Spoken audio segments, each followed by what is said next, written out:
find Moisés Noreña, who works at Whirlpool Corporation, way on the other side of Lake Michigan. We met through a bunch of Kellogg things, and those of you that know me, I host my Kellogg classes at corporate facilities at their locations. So we were in his Innovation Center a while back, which is right here on the Chicago River. And I said, would you mind coming and sitting in the hot seat? He says, what does that mean? He says, I'm going to grill you with questions, and if we don't like the answer, I'm going to cut you off and go to the next question. So it's kind of a fun, fast-paced thing. We appreciate you coming, really do. A mí no habla inglés. Good answer. Thank you for the invitation. No, thanks for coming, seriously. It's a long drive, I know. But we have double news. We're into announcements here tonight. So Moisés, good friend, been at Whirlpool a long time. We're going to talk about Whirlpool tonight. But he's just announced he is actually leaving Southern Michigan and moving here to head up innovation at Allstate.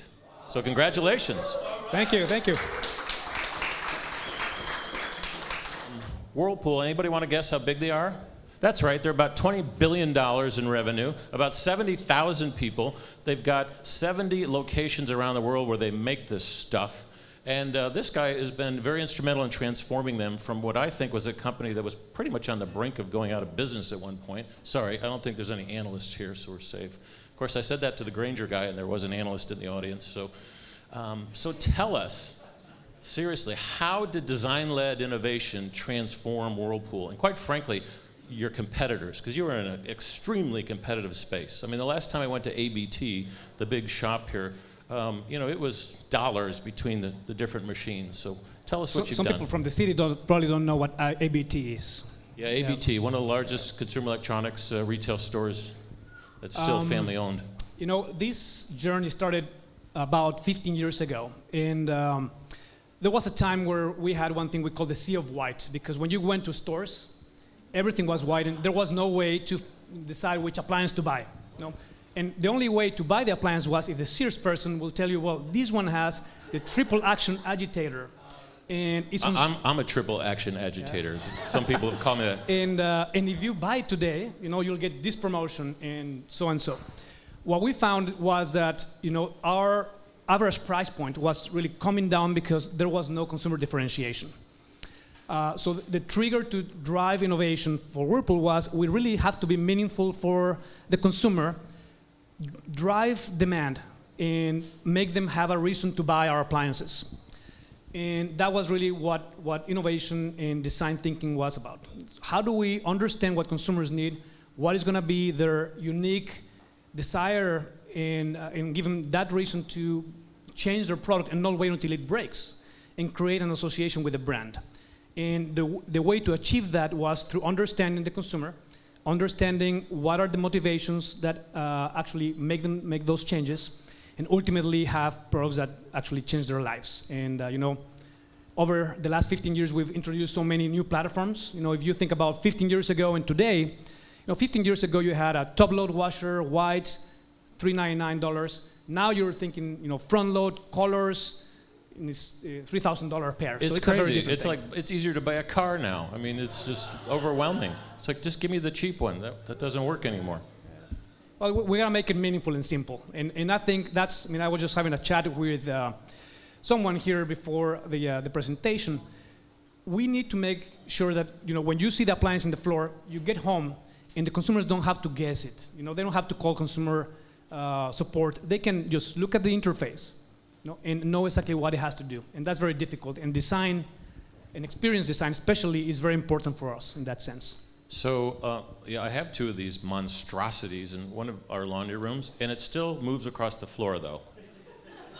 You gotta move. It does. It's like it's on the cycle, and it just starts moving. Okay, why can't you get them to stop moving? Did that come out in the user research? No, that was a very big problem, especially in old homes.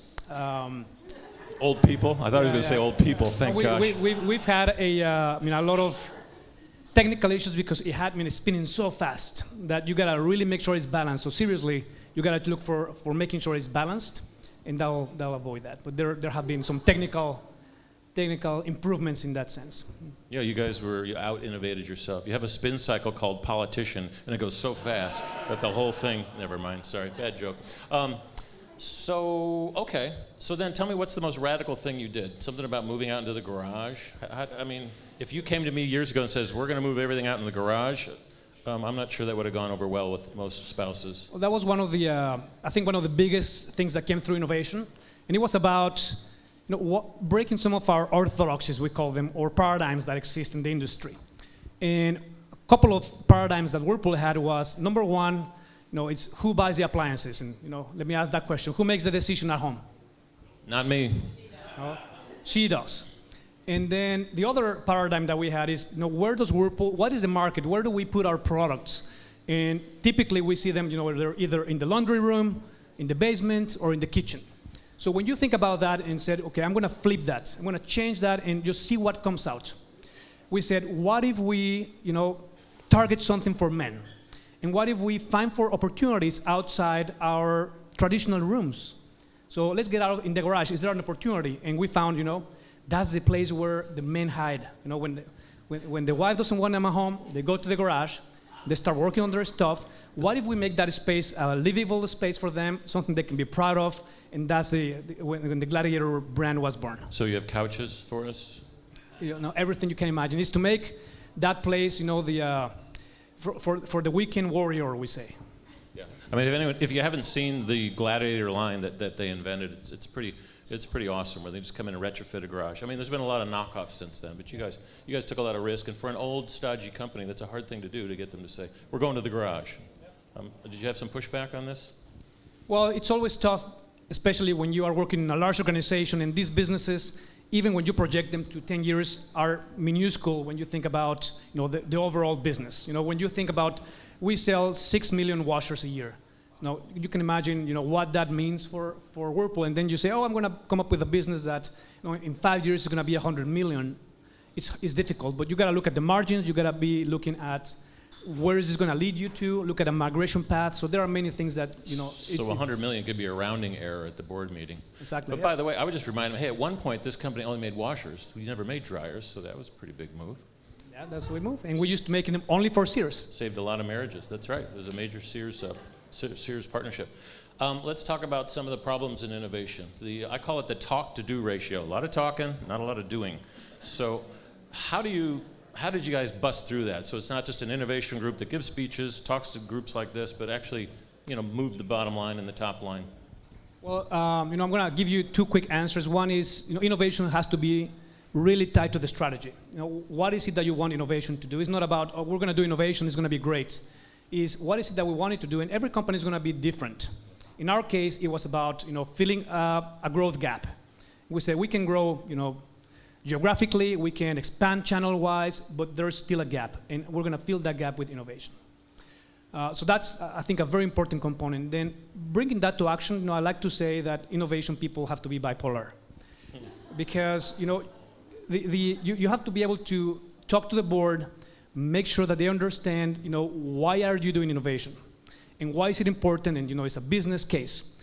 But when you have to motivate people that are designers, and they don't want to hear that, but they're the ones that can come up with the ideas, you have to behave very differently. So, the best innovators I've seen is they can live in those two worlds. And some of the best innovators ignore the board. That's probably good advice, too. Any of you ever get a chance to take a tour of his facility on LaSalle, right at the river? It is, A, it's amazing, but B, you'll meet some of the designers that they're here for a reason. You had to get them the hell out of corporate. Did that help a lot to get them out of Michigan and open up a center here? That helped, yeah. I mean, it's primarily to attract talent. Being away from, the headquarters actually helps too. Just you're not as influenced by the people, the business leaders that are there. So it's a growing team.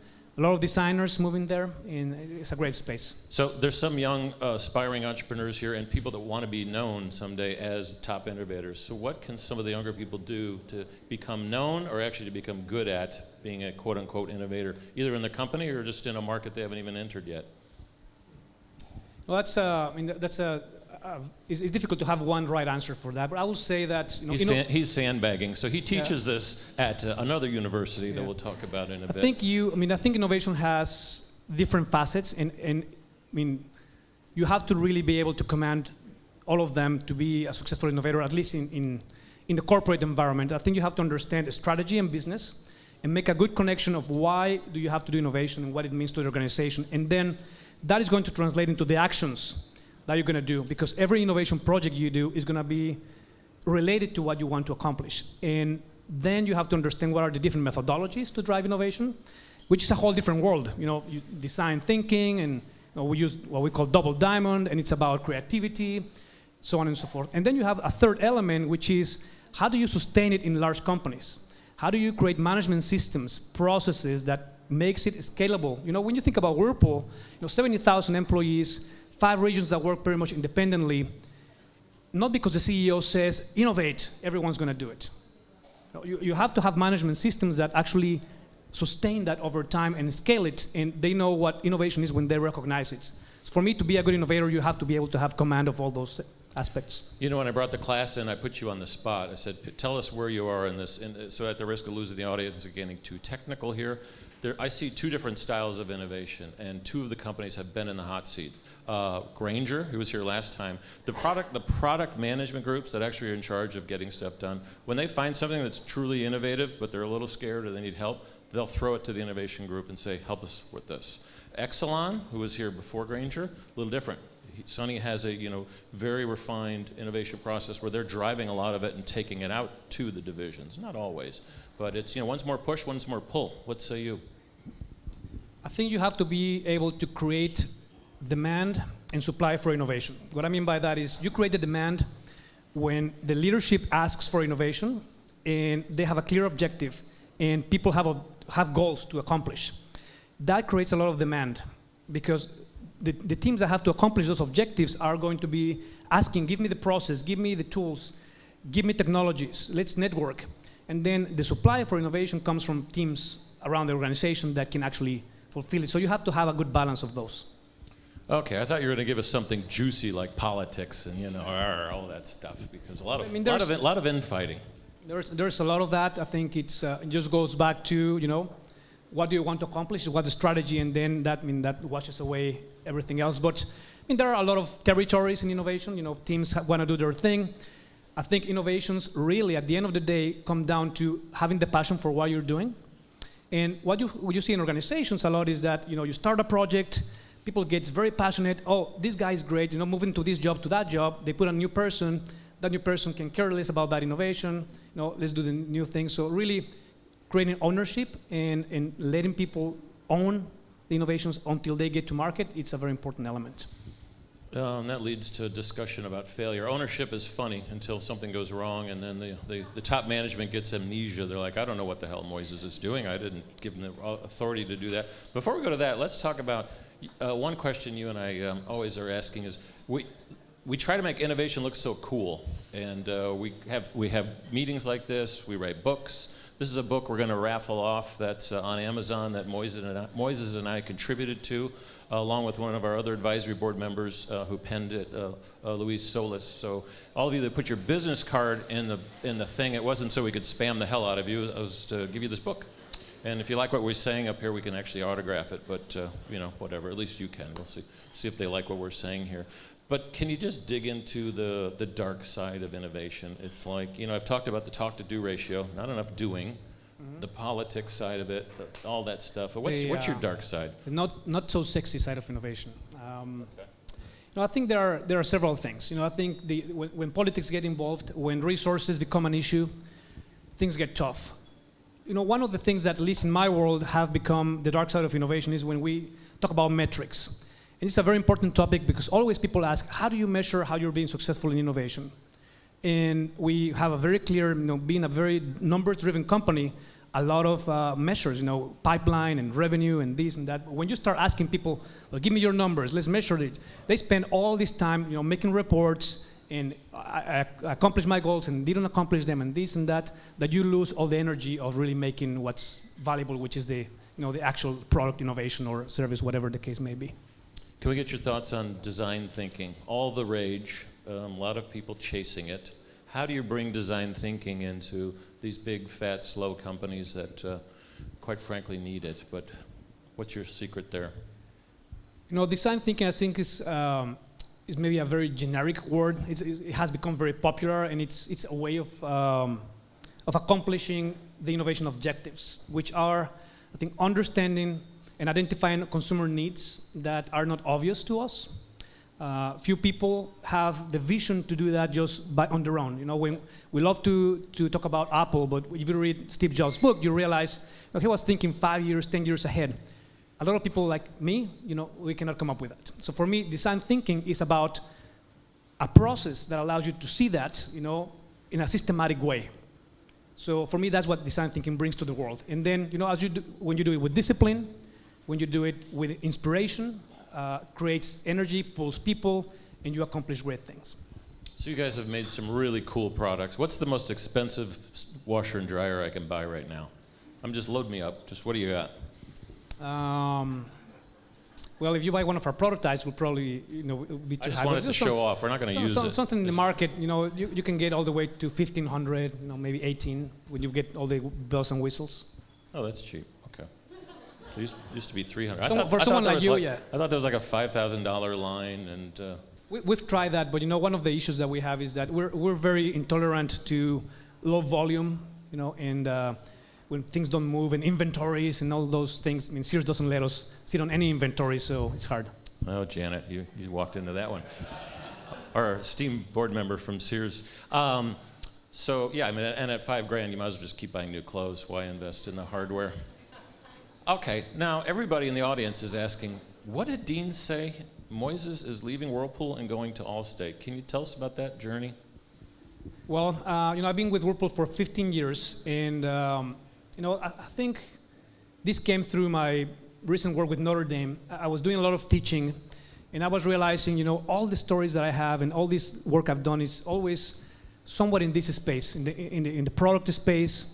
I really want to be, personally, my goal is, you know, to be one of the best innovation person in the market. So I thought to be able to do that, I have to really move myself into a very different world and be able to apply all of that into a very different environment, very different circumstances.